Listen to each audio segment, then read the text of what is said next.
जुबैर एक साधारण आदमी था जो अपने छोटे से घर में पत्नी और 2 बच्चों के साथ रहता था। उसकी जिंदगी की धारा एक सीधी रेखा पर चल रही थी, जिसमें मुश्किलें और संघर्ष थे, लेकिन कभी भी उसने अपने ईमान को नहीं बेचा। रोज सुबह उठकर वह मेहनत से काम करने निकलता, कभी कभी मजदूरी करता, कभी कभी छोटे मोटे काम।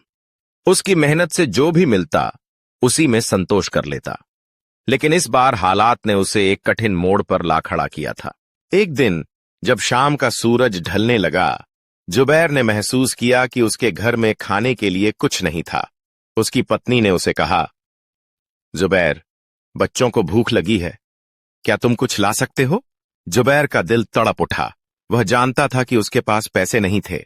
उसने अपने मन में सोचा, मैं किसी से मदद नहीं मांग सकता, मुझे अपने बच्चों के लिए कुछ करना होगा। शाम को मस्जिद से लौटते समय उसे रास्ते में एक चमचमाता बटुआ मिला। जब उसने उसे खोला तो उसके अंदर सोने के सिक्के चमक रहे थे। जुबैर के मन में एक पल के लिए ख्याल आया कि शायद यह अल्लाह का इशारा है, लेकिन अगले ही पल उसकी सोच बदल गई। क्या अल्लाह हराम रास्ते से किसी का इम्तिहान ले सकता है? उसने खुद से पूछा। उसने ठान लिया कि वह इस बटुए को उसके असली मालिक तक पहुंचाएगा। जुबैर ने बटुए के मालिक की खोज शुरू की। उसने लोगों से पूछा, इधर उधर देखा और अंततः उसे उमर का पता चला। उमर शहर का एक अमीर इंसान था, लेकिन उसकी लालच और खुदगर्जी झगजाहिर थी। जुबैर ने उमर के पास जाकर बटुआ लौटाया। उमर ने उसे शक की निगाह से देखा और कहा, तूने जरूर कुछ सिक्के निकाल लिए होंगे। जुबैर की आंखों में आंसू आ गए, लेकिन उसने कुछ नहीं कहा। उसने चुपचाप लौटकर अपने बच्चों को भूखे सुला दिया। रात को जुबैर ने सोचा कि उसने अपने ईमान को नहीं बेचा। उसे उस पर गर्व था। लेकिन उमर उस रात एक डरावने सपने में खो गया। उसने देखा कि वह मर चुका है और उसकी कब्र से अजीब चीखें आ रही हैं। कब्र अंदर से जल रही थी और आवाजें कह रही थीं, यह उसी दौलत का अंजाम है जो तूने नाजायज तरीके से कमाई थी। उमर चीख कर उठ बैठा। उसकी धड़कनें तेज हो गईं। उसे समझ आ गया कि उसकी लालच ने उसे कहां पहुंचा दिया है। सुबह होते ही उमर ने जुबैर के घर की ओर दौड़ लगाई। उसके चेहरे पर पछतावे के निशान थे। वह रोते हुए जुबैर के पास पहुंचा और बोला, भाई, मुझे माफ कर दो। तुमने ईमानदारी दिखाई और मैंने शक किया। अल्लाह ने मुझे आज हकीकत दिखा दी है। जुबैर ने उसे देखा और कहा, भाई, सब कुछ अल्लाह की मर्जी है। ईमानदारी सबसे बड़ा धन है। उमर ने अपने गलत कामों से तौबा की और गरीबों की मदद करने लगा।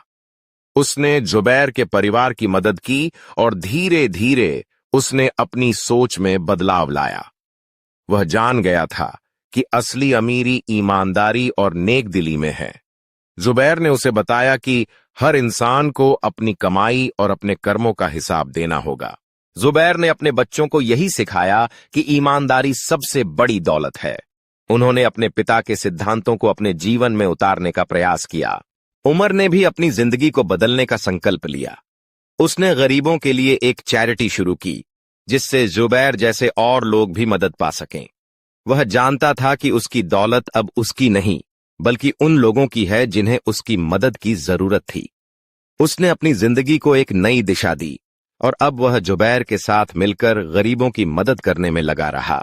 चाहे हम कितने भी अमीर क्यों न हो जाएं, अगर हमारी कमाई में ईमानदारी नहीं है तो वह हमारी आत्मा को कभी भी संतोष नहीं देगी। असली अमीरी उसी में है जब हम अपने कर्मों को सही दिशा में लगाते हैं और दूसरों की भलाई के लिए जीते हैं। ईमानदारी और नेकदिली का रास्ता चुनकर हम न केवल अपनी जिंदगी को बेहतर बना सकते हैं, बल्कि दूसरों के जीवन में भी सकारात्मक बदलाव ला सकते हैं। भाइयों और बहनों, हर दिन हम दुनियावी मसलों में उलझे रहते हैं, लेकिन क्या हमने कभी सोचा कि हमारा असल मकसद क्या है? अल्लाह की हिदायत और इस्लामी तालीमात को समझना और उन पर अमल करना ही हमारी असली कामयाबी है। इस्लामिक ज्ञान चैनल इसी मकसद से बनाया गया है, ताकि हम सब मिलकर इस्लाम की सच्ची रोशनी को जानें, सीखें और अपनी जिंदगी को नेक राह पर चला सकें। अगर आप चाहते हैं कि आपका दिल अल्लाह की याद से रोशन हो, आपकी जिंदगी नेक रास्ते पर चले और आप दूसरों तक भी हिदायत पहुंचाएं, तो इस्लामिक ज्ञान चैनल को सब्सक्राइब करें और अपने दोस्तों रिश्तेदारों तक यह नेक पैगाम पहुंचाएं। अल्लाह हमें सच्चे रास्ते पर चलने की तौफीक दे। आमीन।